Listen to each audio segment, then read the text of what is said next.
You have been trying to solve life from the outside in.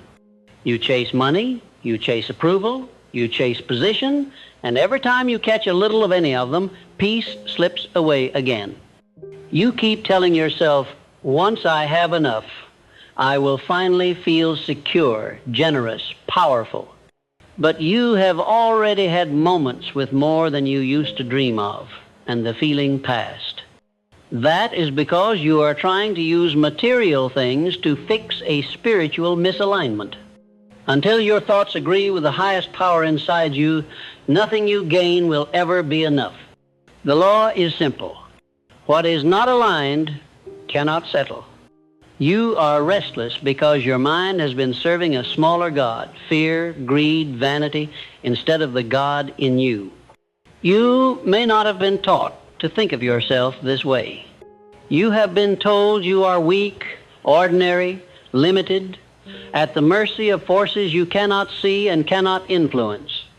You have been trained to believe that God is far away, somewhere outside, handing out fortune to a few and withholding it from others for reasons you will never understand. So you beg, you plead, you resent, you complain.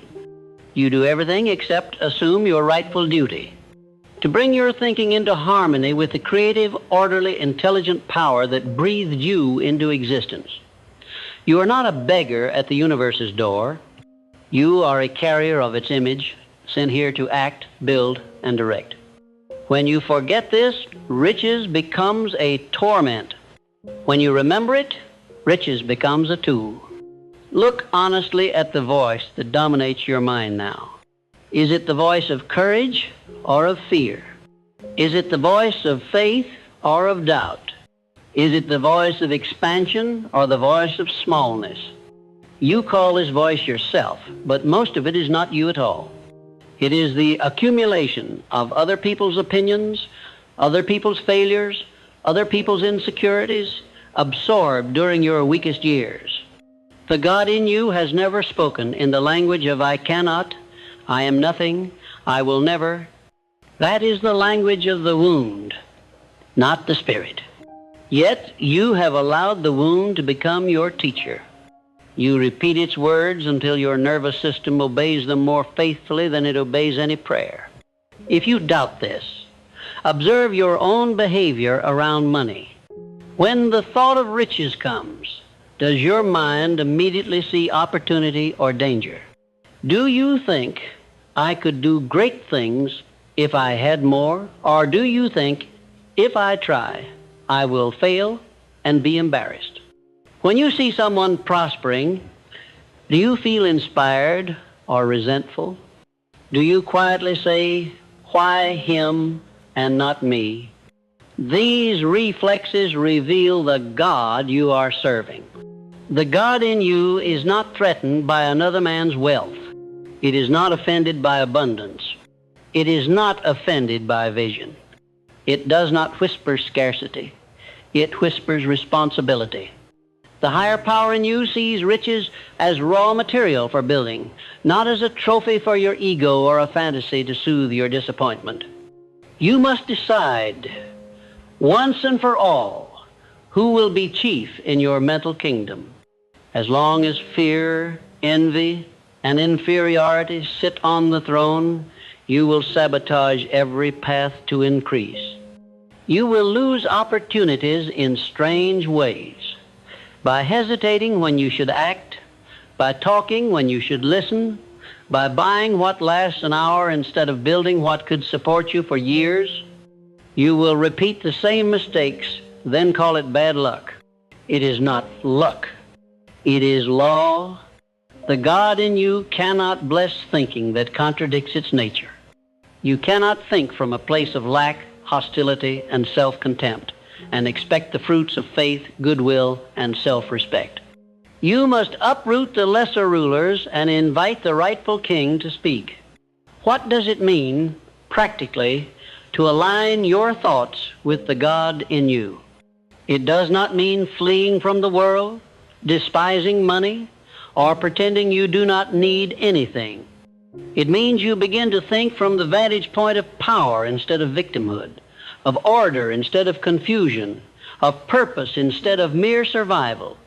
You begin to ask a different kind of question. Not, how can I get more for myself, but how can I become a person through whom more good can flow? This question immediately changes the quality of your plans. You stop looking for schemes and start looking for ways to increase your value. You stop asking how to grab and start asking how to grow. Understand this. The God in you works by definite law. It does not reward laziness wrapped in pious language. It does not prosper vague wishes, however often you repeat them. It moves through channels of clarity, discipline, and service. When your thoughts are lazy, muddy, and self-centered, you are shutting those channels. You may cry for blessing, but your own attitude has locked the gate. The moment you begin to think in harmony with this higher order, clearly, constructively, with faith and with a plan, things begin to shift. Your eyes open to possibilities you never noticed. Your tongue stops cursing your conditions and starts commanding your direction. Your hands begin to move in ways that compound instead of scatter. You must, therefore, purify the images you hold about wealth itself. For years, you have carried two opposite pictures in your mind. On one side, you see riches as desirable. You fantasize about the freedom, comfort, and influence they could bring. On the other side, you secretly believe that riches corrupt, that those who have them are selfish, dishonest, or hollow. You may have spoken words like, all rich men are greedy, or you cannot get ahead without cheating. These beliefs live like poison beneath your desire. They make you ashamed of wanting more, ashamed of your own ambition. So you walk with one foot on the accelerator and one foot on the brake. Then you wonder why you go nowhere. The God in you is not confused this way. It recognizes that riches, like fire, are neutral. In the hearth, fire warms, cooks, and gives comfort. In the wrong place, fire destroys. The difference lies not in the fire, but in the wisdom and character of the one who uses it. When your thoughts are aligned with fear and greed, money in your hands will burn you and those around you.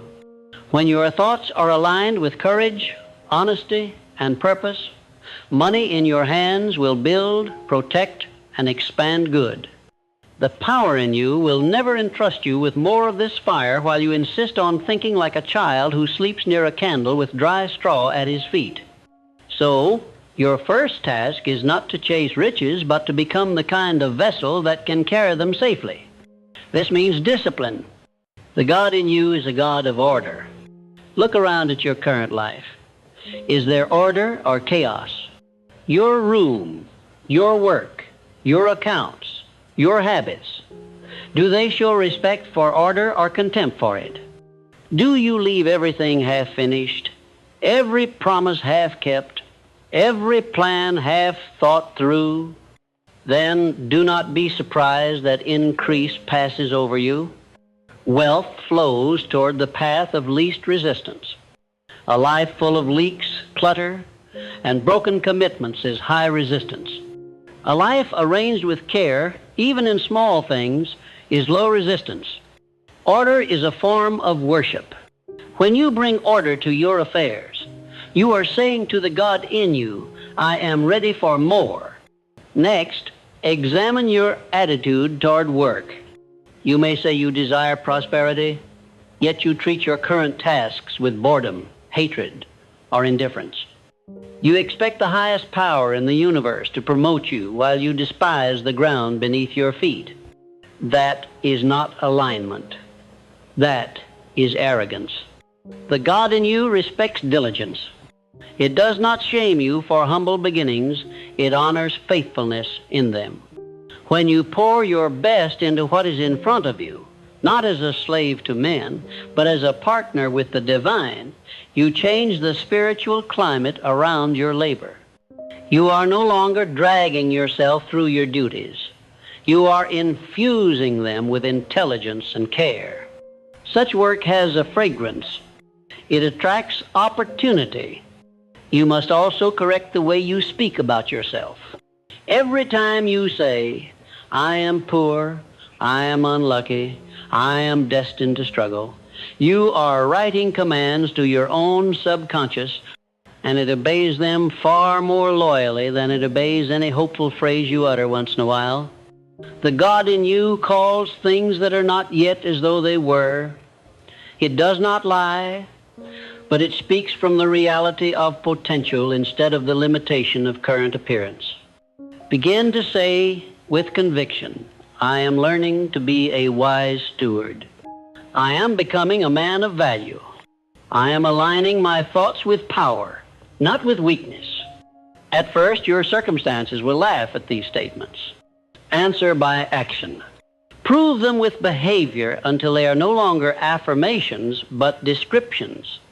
Do not misunderstand. Words alone will not make coins fall from the sky. This is not childish magic. Your speech is a tool to direct your mind, and your mind is a tool to direct your actions. When those actions consistently reflect the character of the God in you, honesty, creativity, persistence, generosity, then the world has no choice but to respond. Customers, partners, employers, and allies are drawn to those who radiate trust and direction. You may call that favor, blessing, providence. The name matters less than the law behind it. Like attracts like. When your inner state matches the qualities you admire, you will begin to stand among those you used to admire from a distance. You will have to make a hard decision about resentment. You cannot align with the divine while secretly hating those who have more than you. Resentment says, "If I cannot have it, I will at least spoil it in my heart." It is a child's logic, but it lives in many adult minds. It blocks your own path. Every time you curse someone else's honest success, you are, without realizing, cursing the very energy you claim to want in your life. The God in you is not petty. It rejoices in expansion.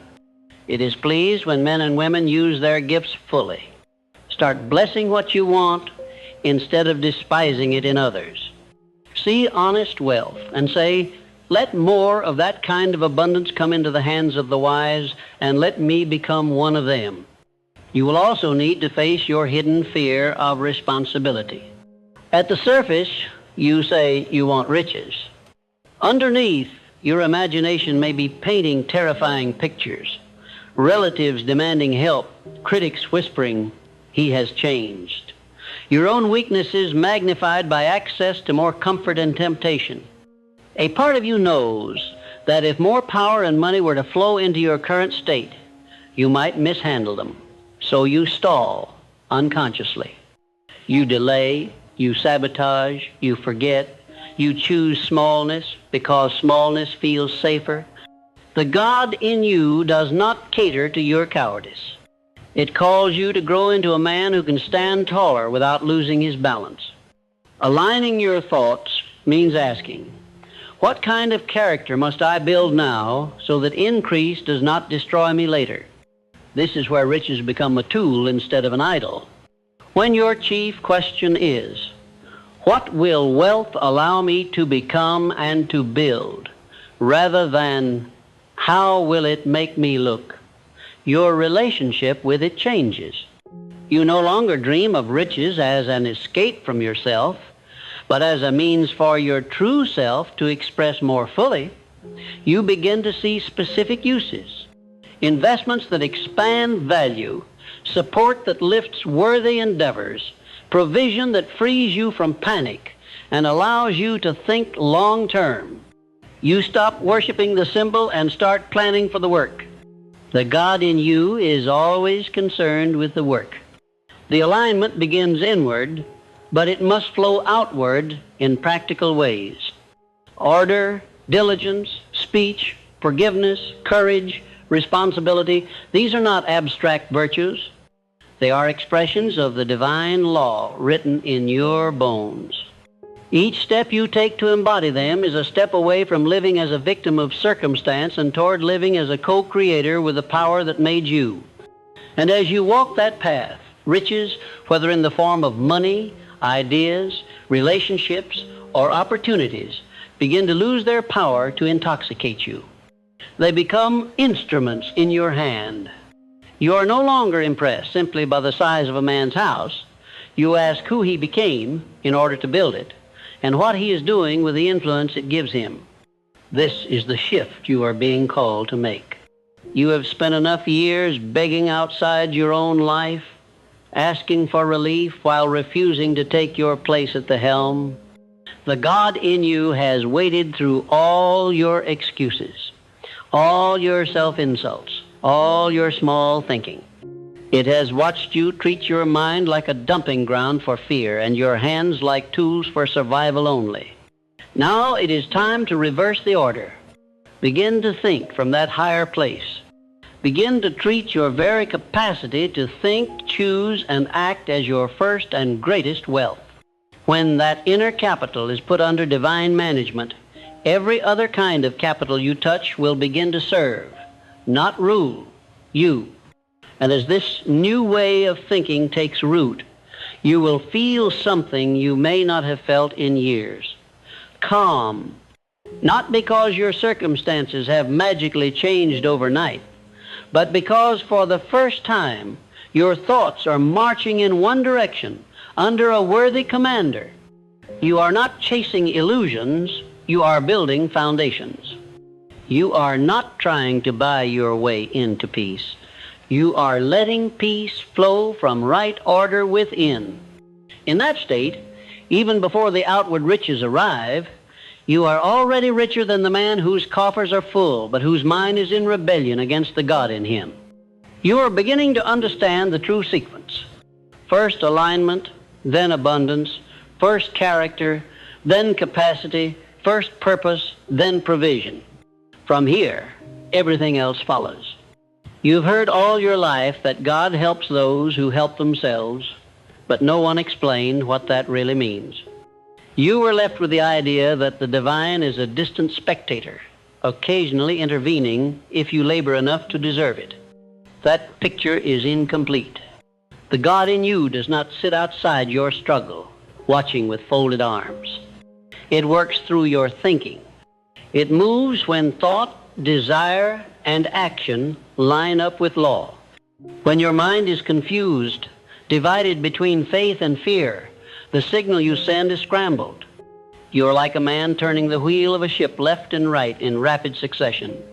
The engine is strong, the sea is wide, but the vessel goes almost nowhere. Aligning your thoughts with the God in you is the act of choosing a direction and keeping your hands steady on the wheel. Begin with your picture of yourself. You cannot align with divine intelligence while clinging to a picture of yourself as weak, doomed, or cursed. That image insults your very source. You say you believe in a wise creator, then describe yourself as if you were a mistake. That is not humility. It is ignorance. The God in you did not place you here as an experiment in failure. It placed you here as a channel through which ideas, work, and blessing could move into the visible world. When you think of yourself as useless, you shut that channel. You must begin to see yourself as an instrument, capable of refinement. Not perfect, not finished, but chosen to carry something only you can carry. This is not ego, it is agreement with the truth that you were not made at random. Look at the thoughts that occupy you when you are alone.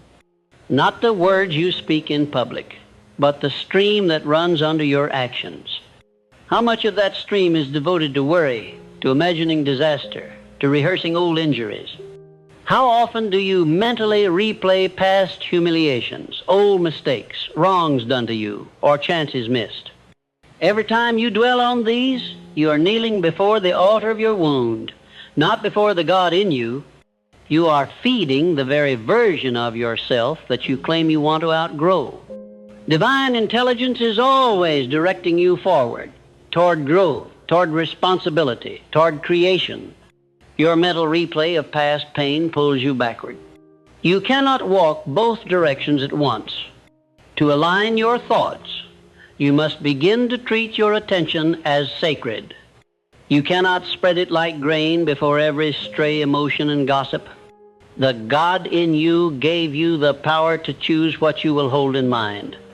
That power is the beginning of riches. Wealth, in any form, responds to directed attention.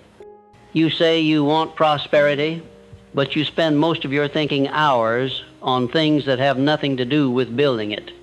You meditate on your fears, your jealousy, your anger at others, your fantasies of revenge. Then, at the last moment before sleep, you mumble a vague prayer for success and call that faith. That is not faith. That is superstition. Faith is choosing, day after day, to feed the thoughts that agree with divine purpose and starve the thoughts that contradict it. Begin a new practice.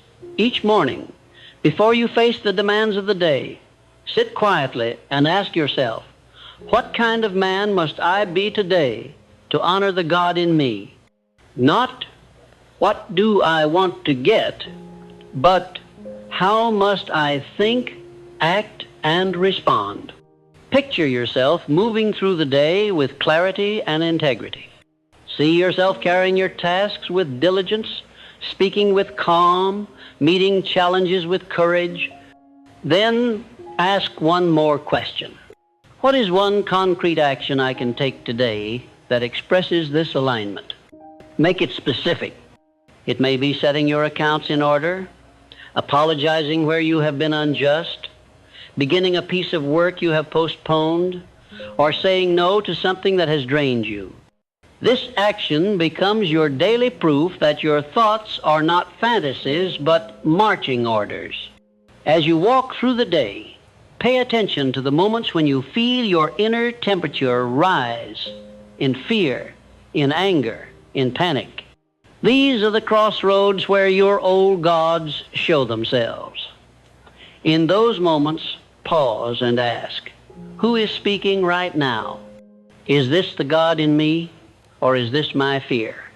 You will usually recognize the answer at once.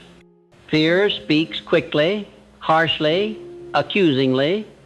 It shouts, you are alone. You will fail. You have no choice. The God in you speaks firmly but without panic. It says, be still. See clearly. Choose wisely. You will not always obey that higher voice at first, but the very act of noticing the difference is a step toward alignment. In time, you will learn to let fear roar and still act from the quieter authority within. Now, consider your relationship with opportunity. Many pray for opportunities, but think of them only as sudden gifts that arrive fully formed. They do not see that opportunity often appears first as a demand for more skill, more discipline, more patience. The God in you will not drop a fortune into hands that cannot even manage a modest income without confusion. It will send you lessons disguised as problems. The man whose thoughts are aligned will say, this pressure is preparing me for what I asked for. If I shrink from this small test, how can I handle greater responsibility? The man whose thoughts are misaligned will say, if God cared for me, he would remove all difficulty. Thus, he disqualifies himself with his own philosophy. You must make friends with small beginnings. The divine law almost never rushes. A seed is placed in soil, not in a palace. Its greatness is hidden in a tiny form, and only those with patience and understanding tend it. The God in you will often answer your desire for more by placing one small idea in your mind, one small task in your path, or one small person in your life. If you despise small things, you will overlook this answer. You will say, I ask for riches. Why am I given this little job, this small sum, this simple project? Yet it is through these that you prove your readiness. Aligned thinking says, if I cannot be faithful here, I am not fit for anything greater. Misaligned thinking waits for the grand moment and wastes the day. Look closely at how you respond when you are entrusted with something belonging to another, money, time, tools, responsibilities. Do you care for them as if they were your own, or do you neglect them since they are not yours? Divine law watches you in these secret moments. The God in you is not interested in how loudly you pray for prosperity. It is interested in how you treat what has already been placed under your hand. If you mishandle what belongs to another, why should life hand you more for yourself?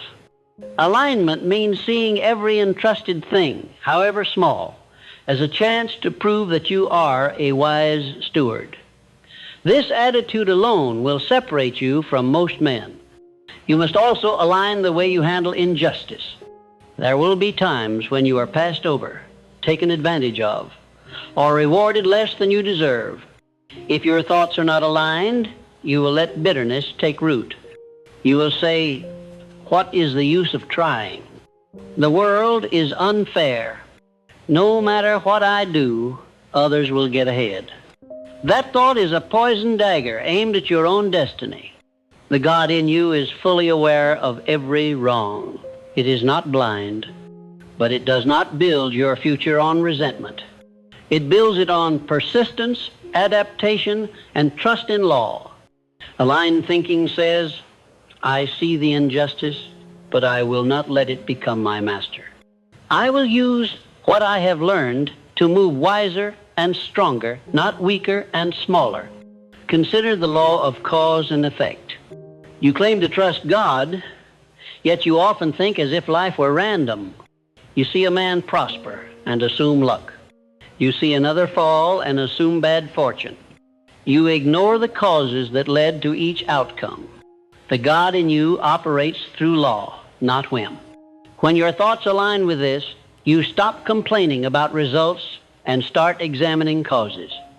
If you see a pattern of failure in your life, you do not say, I am cursed. You say, what seeds have I been planting? If you see someone else succeeding, you do not say, he is just favored. You ask, what has he been doing consistently that I have not? This mindset returns the power to your hands. It aligns you with reality. And reality is one of the languages of God. You will need to reconcile your pursuit of riches with your conscience. Many secretly fear that to desire wealth is to betray their spirituality. They have been told that holy people are poor and that money is a sign of moral compromise.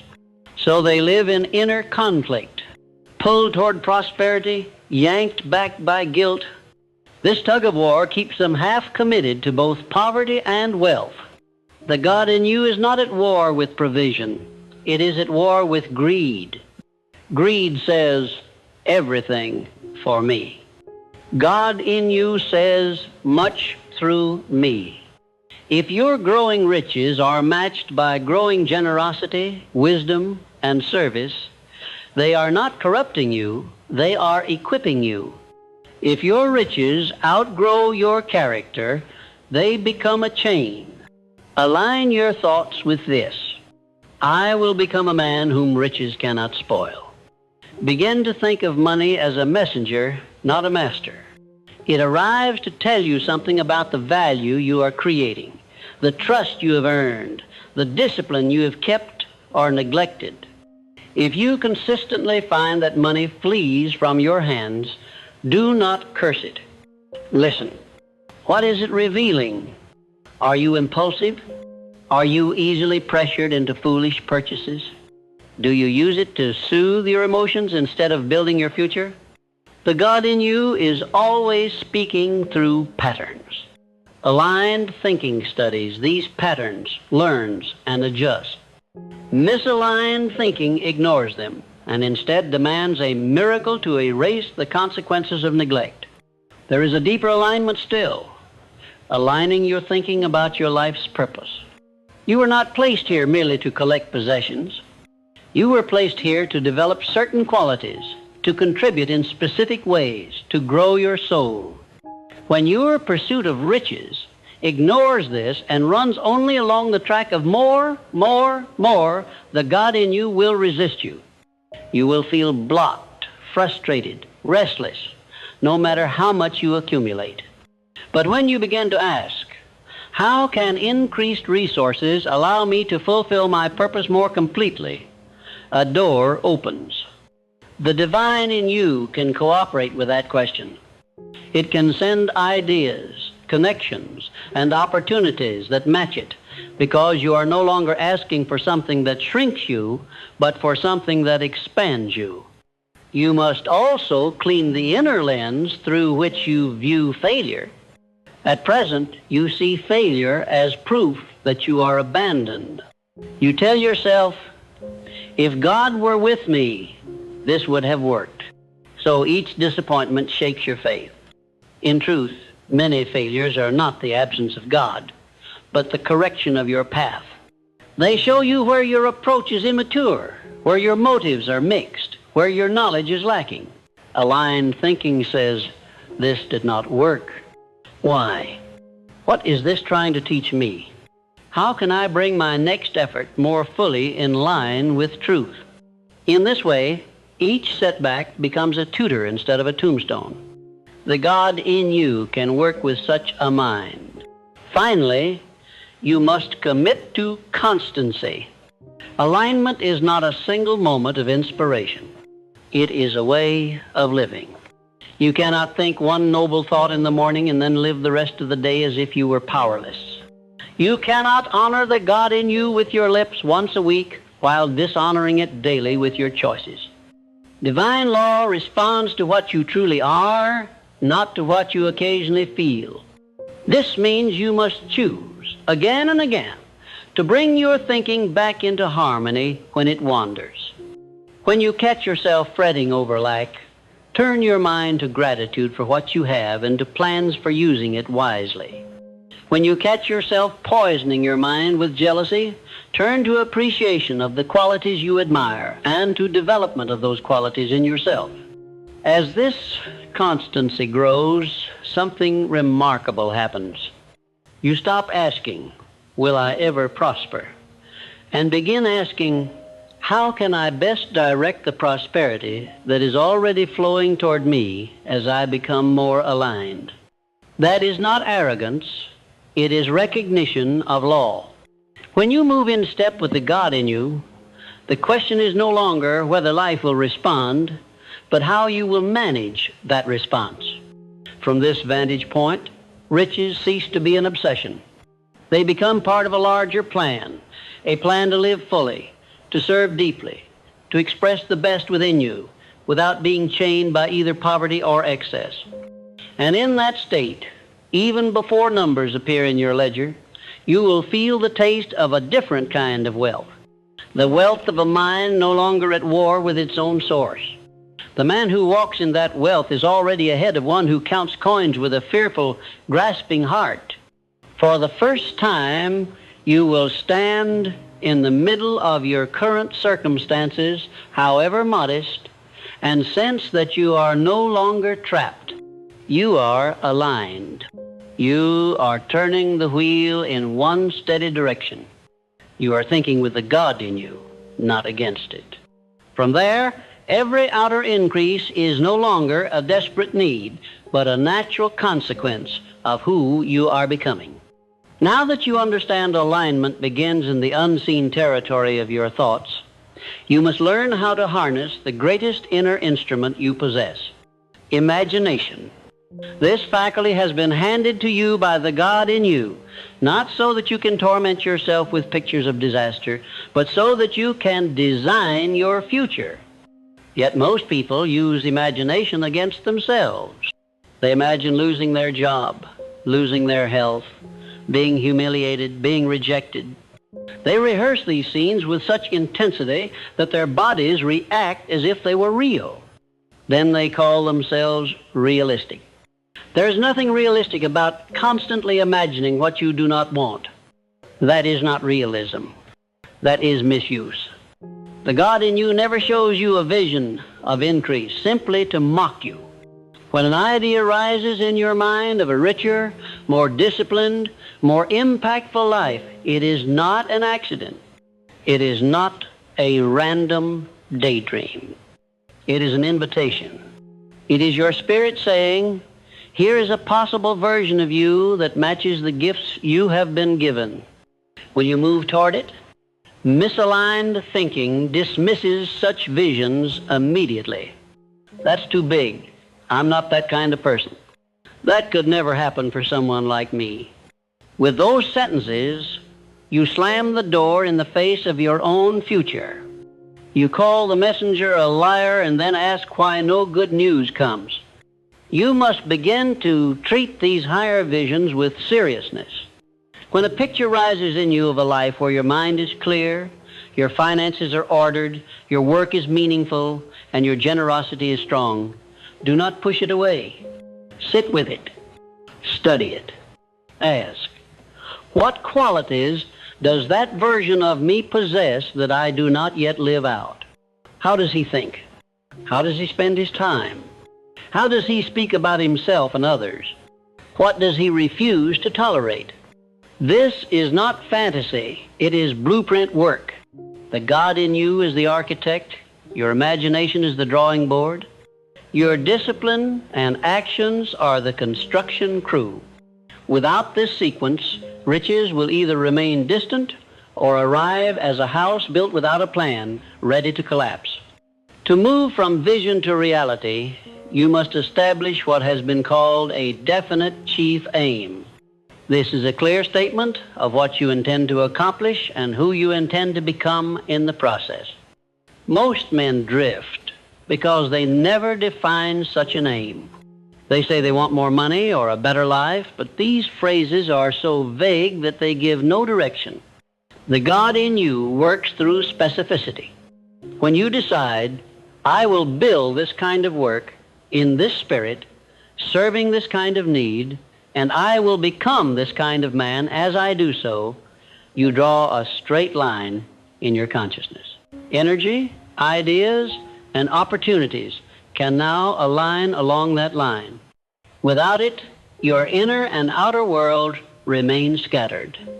Write your aim plainly. Do not boast in it, but do not shrink from it. Let it reflect both material and spiritual objectives. For example, you might say, I will become a disciplined, trustworthy provider, building a business in this field that supports my family, serves my clients with excellence, and generates enough surplus to give freely to purposes I believe in. Notice what such an aim does. It places money where it belongs, as a servant of a larger identity. It ties your prosperity to your character. It gives the God in you something to breathe on. When you read such a statement each day, you remind your lower self that it is not in charge. After defining your aim, you must break it into steps that can be practiced now. Many people write grand declarations and then live in the same undisciplined way they always have. They treat the aim as a charm, not as a contract. But the God in you is not moved by written lines. It is moved by lived lines. Ask, what can I do this week that a man with this aim would do? Perhaps it means studying a particular skill, clearing a long-neglected debt, organizing your accounts, or cutting off an expense that keeps you in bondage. Each time you take such a step, however small, you are proving to your own soul that your aim is not a lie. You will notice resistance. The moment you begin to align your thoughts and actions with a definite aim under God, your old habits will protest. Laziness will whisper, tomorrow. Fear will say, this is pointless. Nothing ever changes.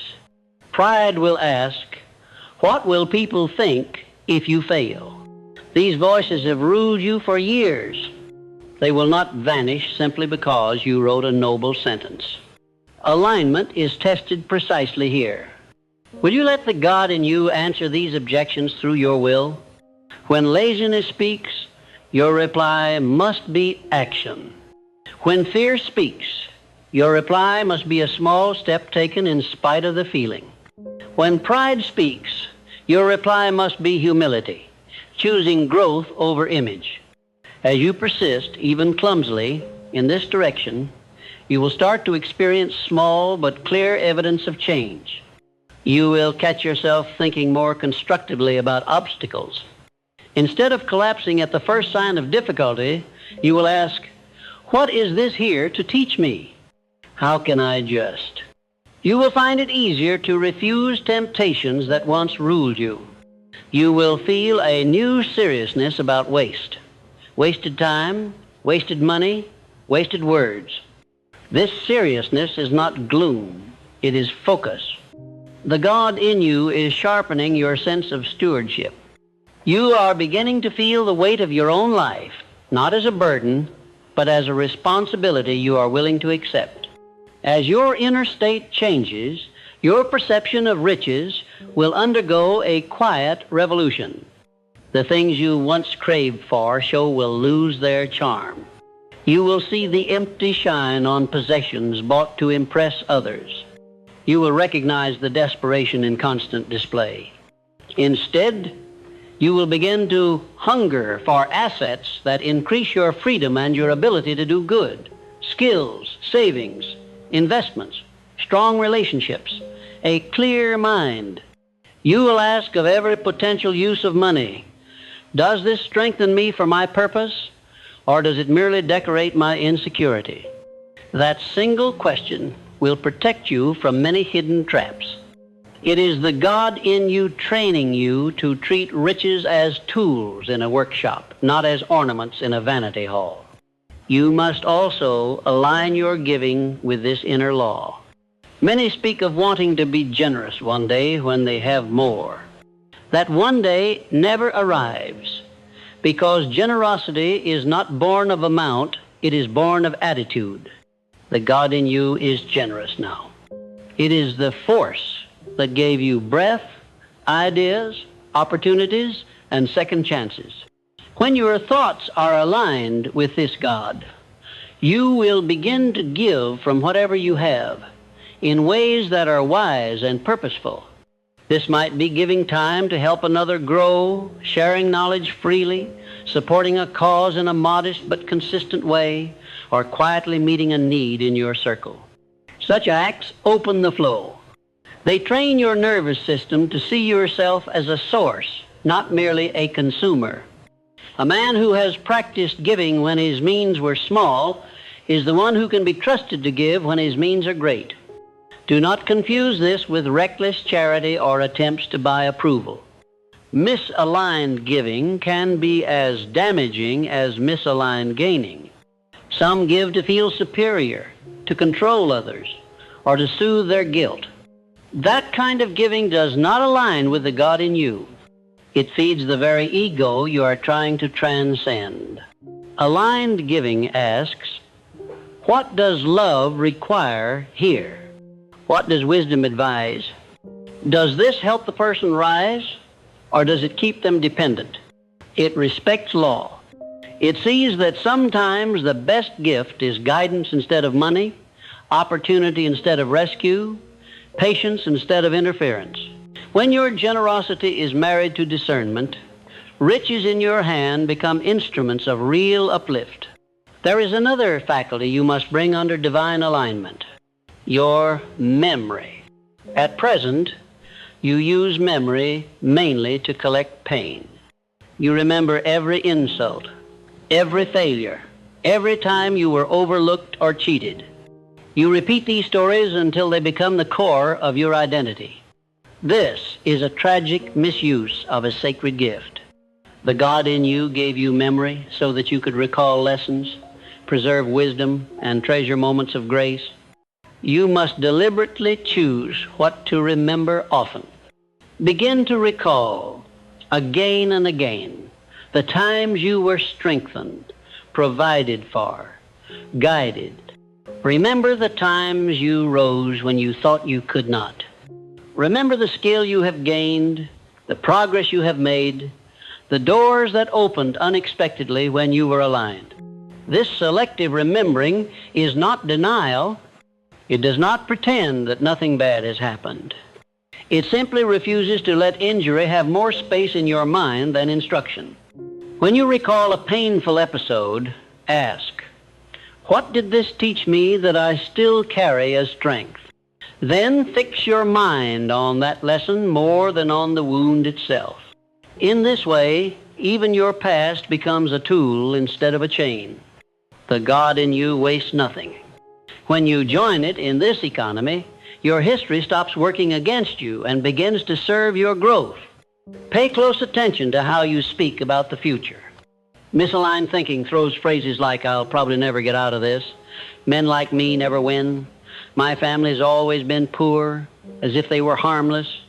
They are not. They are spells you cast on your own path. The God in you cannot agree with such sentences. It always sees possibilities beyond what has been done before.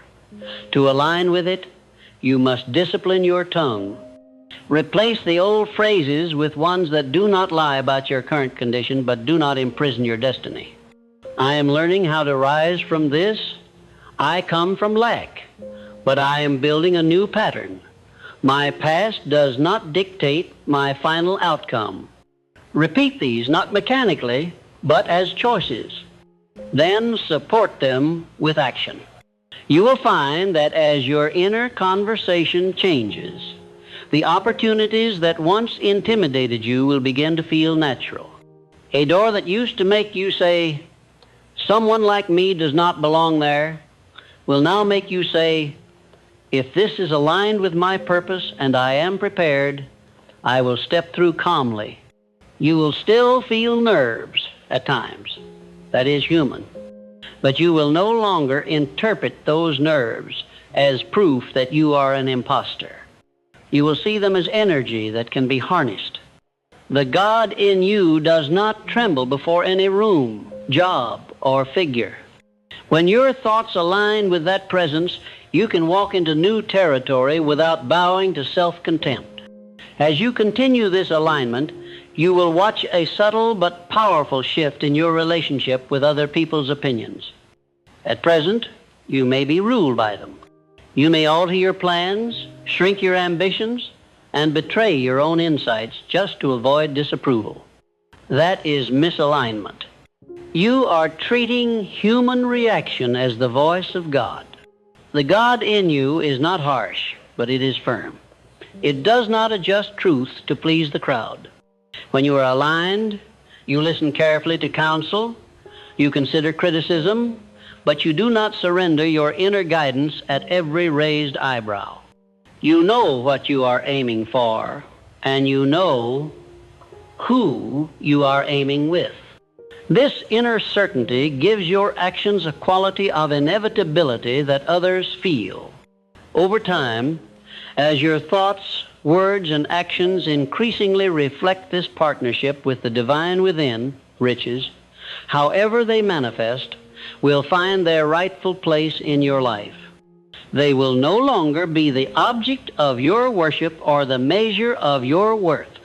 They will be tools handed to a craftsman who knows what to build. You will not panic when they fluctuate, because your sense of security will be anchored deeper than any ledger. You will not boast when they increase, because you will recognize them as resources entrusted to a steward, not medals pinned on a hero. This is the true freedom, to stand in the world of money, property, and commerce, fully engaged, fully effective, but inwardly unmoved by gain or loss. You can only reach that freedom by passing through the fire of alignment. You must allow the God in you to burn away your false images of yourself as helpless, of riches as salvation, of others as enemies, of life as random. In their place, a new structure rises. A mind that thinks in harmony with law, a heart that desires in harmony with purpose, a will that acts in harmony with truth. When such a man touches riches, they are tamed. When such a man lacks for a season, he is not broken. In both cases, he remains himself. As this process deepens, you will look back on your earlier life and see how often you tried to drag God into your plans instead of aligning your plans with God. You prayed for rescue while clinging to habits that guaranteed your distress. You asked for abundance while rehearsing lack. You envied those who had what you refused to become ready for. There will be a sadness in that realization, but also relief. For now you will know that the door was never truly shut. It was simply misused. The God in you did not abandon you. It waited. It watched every small effort you made in the direction of truth and multiplied it as far as law would allow. Now, with clearer understanding, you can choose differently. You no longer need to beg for what you can grow toward. You no longer need to curse what you can learn from. You no longer need to pretend that riches are evil or that you are doomed to struggle. You can stand upright, acknowledge the divine image in you, and declare with your life, not just your lips, I will think, act, and build as one who is not alone. I will welcome riches to the degree that I am fit to wield them. I will treat them as tools for the God in me to shape the world around me, not as chains that bind my soul. And as you live this way, day after day, the boundary between the spiritual and the material will begin to blur.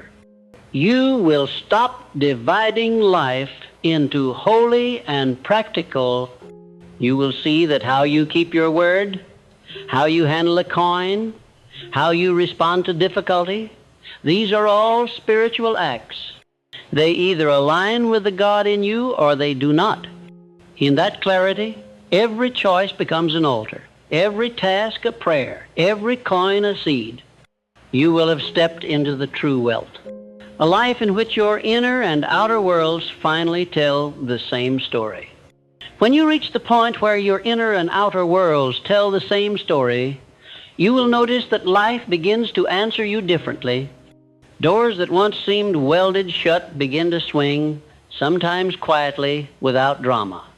People you never imagined would take you seriously begin to listen, not because you shouted louder, but because something in your presence now carries weight. That weight is alignment. It is the feeling, even in strangers, that you are not merely scrambling to survive, but moving under orders from a higher place inside you. They may not be able to name it, but they sense it. The God in you, once buried under fear and confusion, now speaks through your steadiness. At this stage, you must understand that every increase that comes is both a blessing and a test. Riches, in whatever form they arrive, money, influence, opportunities, relationships, will reveal what truly rules you. If you have aligned your thoughts with the God in you, they will amplify your noblest qualities. If you have only talked about alignment while secretly serving vanity and fear, they will amplify your worst. Wealth does not create character, it exposes it. Power does not invent your motives, it magnifies them. When you remember this, you will take each new level of increase with sober gratitude, not childish excitement. You will ask, what does this allow me to do for my purpose? What additional responsibilities does this lay upon me? Many men pray for riches and then, when a little arrives, immediately hand their minds back to lower masters. They begin to spend to impress instead of to strengthen. They chase every new pleasure, every flattering invitation, every chance to display their new status. Their thinking shrinks. The God in them, which had begun to wake, is pushed again into a corner while vanity parades. Life will not support this for long. Before long, the very wealth they celebrated becomes the instrument of their anxiety. They fear losing it. They make foolish deals to keep up appearances. They compromise where once they were firm. In time, their riches either leave them or trap them. And the worst prison is the one with golden bars. You must decide now that you will not fall into that pattern. Decide it before more arrives, not after. Say within yourself, my peace will not be for sale. My integrity is not a bargaining chip. No sum of money will buy my obedience away from the God in me. This is not mere talk. You must plant this conviction deep and water it with action. When you are offered gain at the price of dishonesty, let your no be immediate.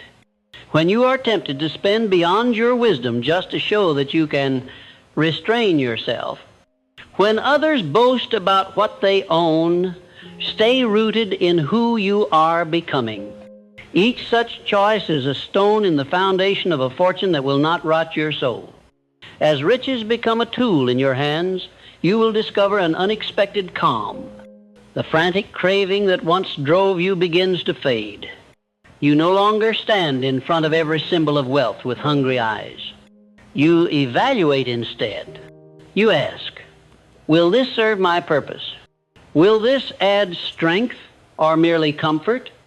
Will it help me build something that outlasts me, or will it vanish with the season? This way of looking at the world is foreign to the mind ruled by lack and envy. It is natural to the mind aligned with the God within. The divine has always thought in terms of fruit, not decoration, of roots, not ornaments. When you share that thinking, you stop buying leaves that fall in a week and start planting trees that will feed generations. This shift will also change how you handle both praise and criticism. Before alignment, a single insult could ruin your day, and a single compliment could inflate you for a week. You were tossed about by every opinion because you had no deeper anchor. When you think with the God in you, your identity settles. You no longer need praise as a substitute for purpose. You no longer fear criticism as proof that you are worthless. You weigh both. If praise confirms a path you know is right, you accept it thankfully, but do not cling to it. If criticism reveals a blind spot, you consider it and correct what must be corrected. If it is merely noise from those who do not understand your alignment, you let it pass. In both cases, you remain at the helm. Do not mistake this calm for indifference. Alignment does not make you cold. It makes you clear. You will feel more deeply, not less. Your compassion will increase, not decrease. When you see others trapped in the thinking that once bound you, your heart will move toward them. But you will help them differently now.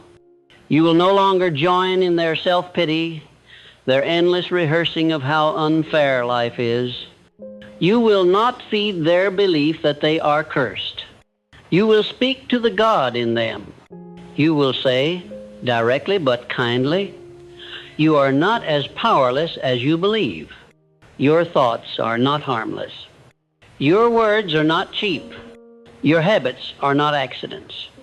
If you wish to rise, you must stop insulting yourself and start agreeing with the power that made you.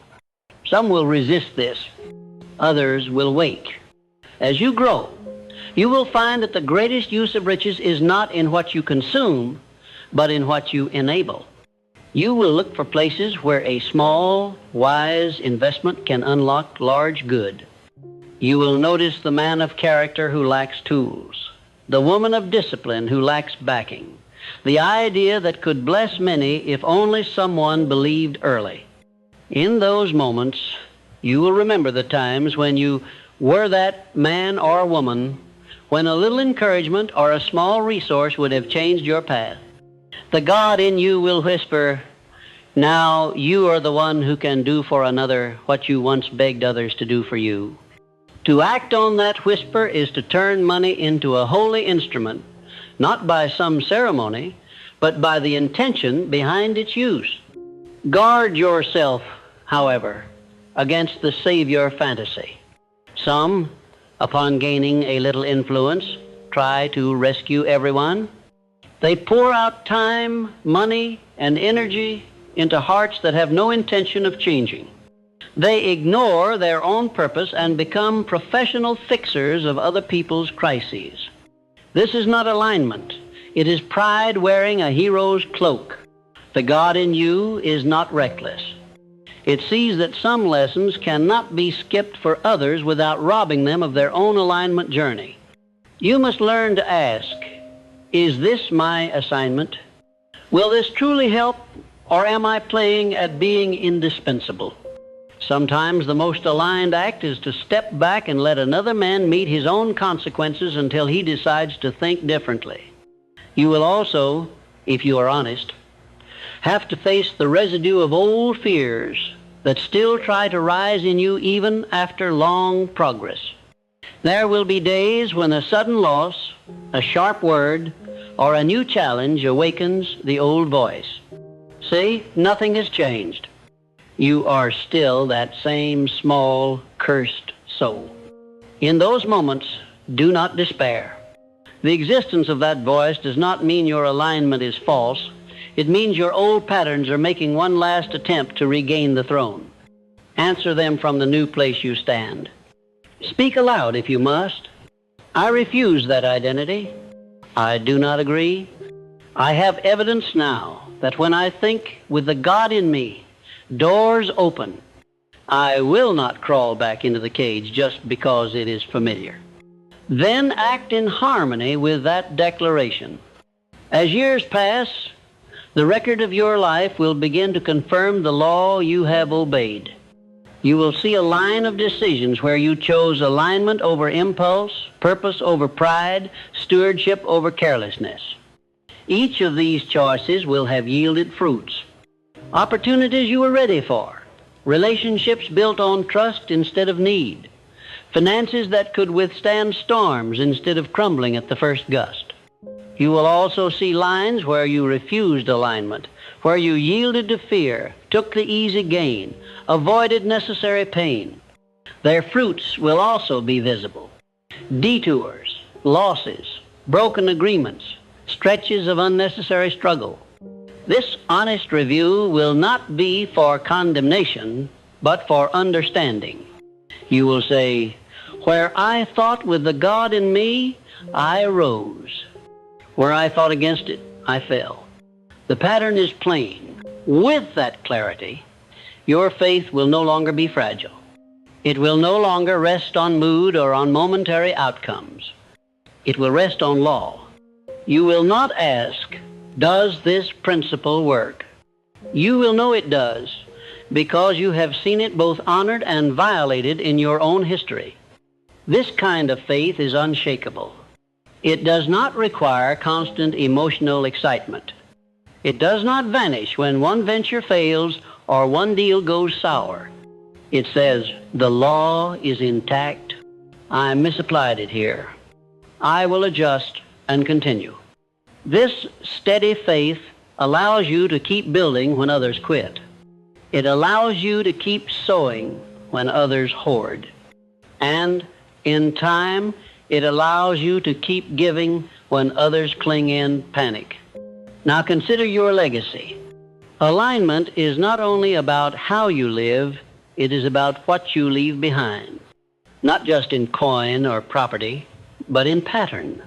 The children who watch you, the younger men and women who work under you, the friends who observe you quietly, they are learning, consciously or not, how a person should relate to power and provision.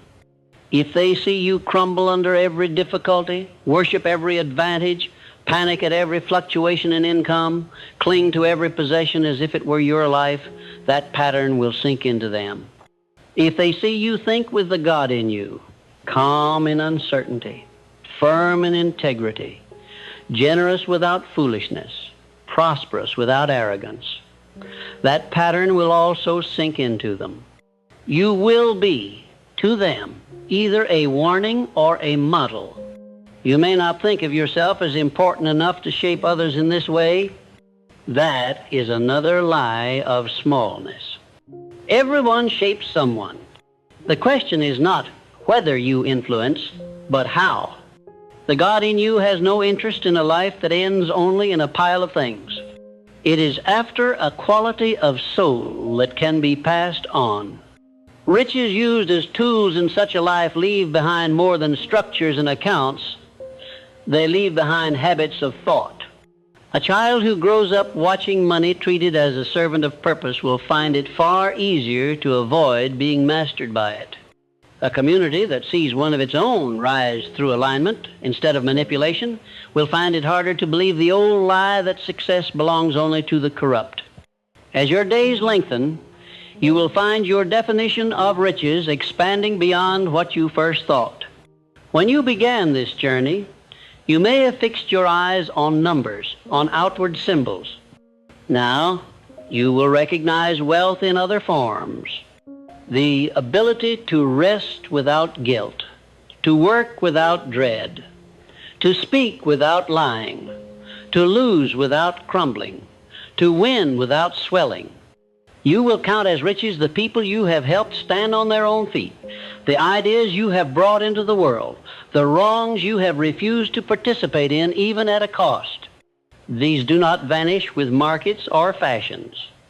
They are stored in a place no thief can touch. Yet do not despise material wealth in this new understanding. It still has its place.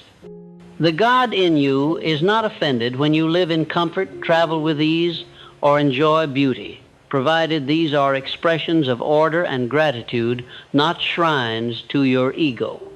The difference is invisible to the eye, but plain to the spirit. Ask yourself regularly, if this were taken from me, would I lose myself? If the honest answer is yes, hold it more lightly. Use it, enjoy it, but do not let it sit where only God should sit. If the answer is no, then you know it occupies its proper place. An instrument in the hands of a man whose center lies deeper than anything. In the quiet moments, perhaps late at night, when the world slows, you will have the chance to look back without the noise of others' expectations. You will remember the early days when you begged for change while refusing to change, when you thought of God as a distant rescuer instead of a present partner, when you called yourself names the divine never called you. You may feel grief for wasted years, for opportunities missed, for damage done to yourself and others under the rule of fear. Let that grief flow through you, but do not let it chain you. The God in you has walked with you even through your worst ignorance, bringing you step by step to this clearer ground. From that ground, you can make one more decision that completes the circle. You can forgive your former self, not excuse, not deny, but forgive. You can look at the man who thought small, who acted foolishly, who clung to resentment and say, you did what you knew. You were blind to what I now see. I release you. That act of forgiveness clears the last obstruction in your alignment. The God in you has never needed to forgive you. It only needed you to agree with it. When you stop fighting your own past, your whole being turns forward. You are no longer trying to outrun shame. You are walking toward destiny. And so you arrive at the simple truth that was waiting all along. Riches are safest, strongest, and most satisfying only in the hands of a man whose thoughts are trained by the God within him. Without that training, they are a storm. With it, they are a river. A storm destroys everything in its path and leaves nothing but wreckage. A river, guided by banks and channeled with understanding, brings life wherever it flows. You were not born to drown in money or in lack. You were born to let the power that made you flow through you in wisdom. When you align your thoughts with that power, riches of mind, of heart, of means will find their way to you in the measure you can rightly bear. In that alignment, nothing owns you. Not poverty, not wealth, not past, not opinion. You belong to the God in you, and everything else belongs in its proper place beneath that allegiance. Think from there. Act from there. Build from there. Let your life itself become the proof of the law that when a man ceases to think like a beggar before fate and begins to think like a partner with the divine, riches lose their ability to corrupt and gain their highest meaning as tools in the hands of one who finally remembers who he is.